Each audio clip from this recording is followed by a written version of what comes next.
Hello guys, it is Mr. Smith here. I hope everybody is doing okay. I know there's a lot of questions about what we're going to do and how we're going to keep learning. Well, this is one of the ways we're going to go forward. Mr. Davis and I have decided that we're going to give out these work packets, and we'll have some videos to go with them. So in the 2 weeks, we hope that you could do 4 readings. So 2 readings per week, which is not a lot. So I'm going to read them to you in this so you can hear what the readings should sound like, and you just complete the questions in your work packets. And at some point in the future we will have a way to do some video back and forth, or some way of sharing and discussing our answers together. So with that, we will get right into it. So the first one is the Great Pyramids, and I will just go down to the reading after you do the vocabulary words. Do your vocabulary words first, and then go on to the reading, and you can read along with me. Reading. The pyramids are tombs that were built over 5,000 years ago for the kings of ancient Egypt. Ancient Egyptians believed that after their kings died, they became gods in another world. A pyramid was to be the dead king's palace in the afterlife, where he would rule as a god. As well as a burial chamber, the complex included rooms to hold things the king would need in the afterlife, such as furniture, jewelry, and cooking utensils. Servants or wives who died later were buried close by in much smaller tombs. Archaeologists believe that local farmers and villagers willingly worked on the pyramids during the flood season when the land could not be worked. The workers thought it would ensure their own afterlife and make Egypt prosperous.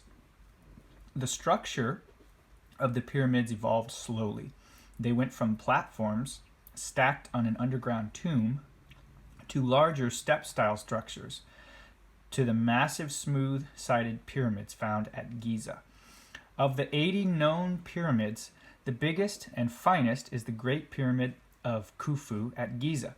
The base of this pyramid covers over 13 acres, about 5 hectares. It was 481 feet, about 147 meters high, but over the years it has lost 30 feet, about 9 meters off its top. 2 million, just think about that, that's incredible. 2 million blocks of stone, each weighing over 2 tons, about 1,814 kilograms, were used to build it. Workers likely moved these huge stones into position by using ropes to pull them up ramps. As many as 20,000 to 30,000 men may have worked on this pyramid, which took 20 years to finish. Smaller pyramids of this type were built for another 1,000 years. When robbers started looting the precious goods stored inside them, kings were buried in hidden tombs. Tombs of later kings were discovered in a valley near Luxor, which is now called the Valley of the Kings. Okay, that is it for the reading. So after the reading, you have some questions. So the first is true or false. You have these 5 statements, and you write T or F. And then you're not going to be able to do this, asking questions with a partner. But you can finish the vocabulary review, which you go back to the beginning and you have these vocabulary words, right? And you fill in the answers with the correct vocabulary word. And that's it. We don't have to do discussion. But hopefully this is a good way to get some vocabulary in, some reading practice in. And that's it from me, Mr. Smith. The noise you probably heard in the background was my little dog, Mochi. And hopefully everyone is doing well, and we hope to hear from you soon. And let's go on together and keep learning.